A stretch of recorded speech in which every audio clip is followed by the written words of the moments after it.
કેટલાક ગુના એવા હોય છે જેના ભેદ વર્ષો સુધી ઉકેલાતા નથી। રહસ્યના અંધકારમાં આ ગુના દબાઈ જતા હોય છે, પરંતુ કેટલાક અપરાધ એવા હોય છે જેની એક કડી મળતા જ સમગ્ર મામલાનો પર્દાફાશ થઈ જતો હોય છે। વધુ એક એવી ઘટના સામે આવી છે। શું છે સમગ્ર રિપોર્ટ, જોઈએ આ અહેવાલમાં।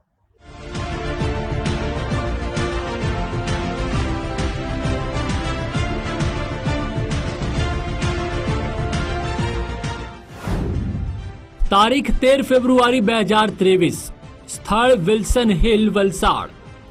ઘટના એક યુવતીની લાશ મળી। વલસાડ જિલ્લાના જાણીતા પ્રવાસન સ્થળ વિલ્સન હિલ નજીક એક યુવતીની લાશ પડી હતી। આ બાબતે સ્થાનિક પોલીસ સ્ટેશનમાં જાણ કરવામાં આવી હતી। માહિતી મળતા ડાંગ પોલીસની ટીમ ઘટના સ્થળે પહોંચી હતી। યુવતીની લાશને પોસ્ટમોર્ટમ માટે મોકલી તેની ઓળખ વિધિ શરૂ કરી હતી। એ દરમિયાન પોલીસને જાણવા મળ્યું કે મૃતક યુવતીનું નામ ભાવિશા ભોઈ છે, જે ડાંગ જિલ્લાના દરાપાડા ગામની હતી। તે કોઈ યુવક સાથે વિલ્સન હિલ પર ફરવા આવી હતી અને એ પછી તેની હત્યા કરાયેલી લાશ મળી આવી। આ માટે પોલીસે ટેકનિકલ માહિતી, મોબાઈલના કોલ ડેટા અને ઘટના સ્થળેથી મળેલા પુરાવાના આધારે તપાસનો ધમધમાટ શરૂ કર્યો હતો। ત્યારબાદ કડીથી કડી જોડી પોલીસ આરોપી દિનેશ દેશમુખ સુધી પહોંચી। વન શોધાયેલ 17 ડેડ બોડીની લિસ્ટ અને ફોટા મંગાવી અને એની તપાસ કરીને એક ધરમપુર પોલીસ સ્ટેશનમાં મર્ડરના ગુના જો દાખલ હતા એની સાથે મેચ થતી હતી ડિટેલ્સ, અને એમાં તપાસ કરતાં વધુ એમની ભાવિશાબેનની મધરને બધી જો ડેડ બોડીની સાથે એમની કપડાં, સેન્ડલ, ફોટો બતાવતા આ મમ્મી અને એમની ભાભી બધી વસ્તુઓની ઓળખ કરી લીધી।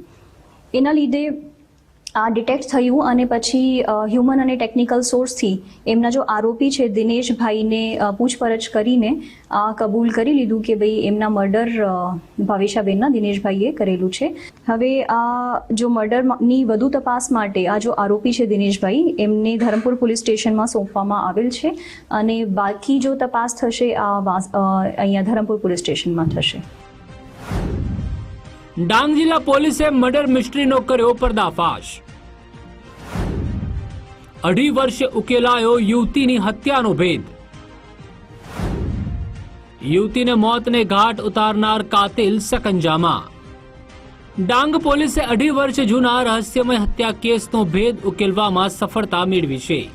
પોલીસના કહેવા મુજબ આરોપી દિનેશ અને મૃતક ભાવિશા એકબીજાના પરિચયમાં હતા। 13 ફેબ્રુઆરી 2023ના રોજ દિનેશ તેના 2 વ્હીલર પર ભાવિશાને ફરવા વિલ્સન હિલ લઈ ગયો હતો। ત્યાં કોઈ કારણોસર તેમની વચ્ચે ઝઘડો થયો હતો, ત્યારે ગુસ્સામાં આવીને દિનેશે દુપટ્ટા વડે ભાવિશાનું ગળું દબાવી હત્યા કરી હતી।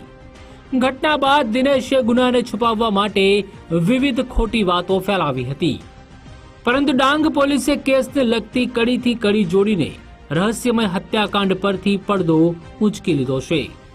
ત્યાં 2 વ્હીલર ઉપર બંને ગયા હતા અને એમની વાંસદા ખાતે ભાવિશાને મળતા બંને ધરમપુરના વિલ્સન હિલ ખાતે ગયા અને વિલ્સન હિલમાં એમની વાતો થતી હતી અને ત્યાં કોઈ ઝઘડો થઈ અને એમના માથાકૂટ થતાં એમને એમના જો દુપટ્ટો હોય એનાથી જ એમને ટૂંપો આપી દીધો।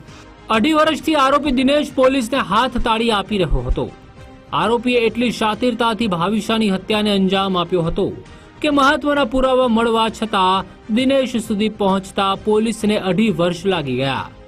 આખરે કઈ બાબતે ભાવિશા અને આરોપી વચ્ચે ઝઘડો થયો હતો અને કેમ વાત હત્યા સુધી પહોંચી તે જાણવા પોલીસ દિનેશની વધુ પૂછપરછ કરી રહી છે। સ્નેહલ પટેલ, ગુજરાત ફર્સ્ટ, ડાંગ।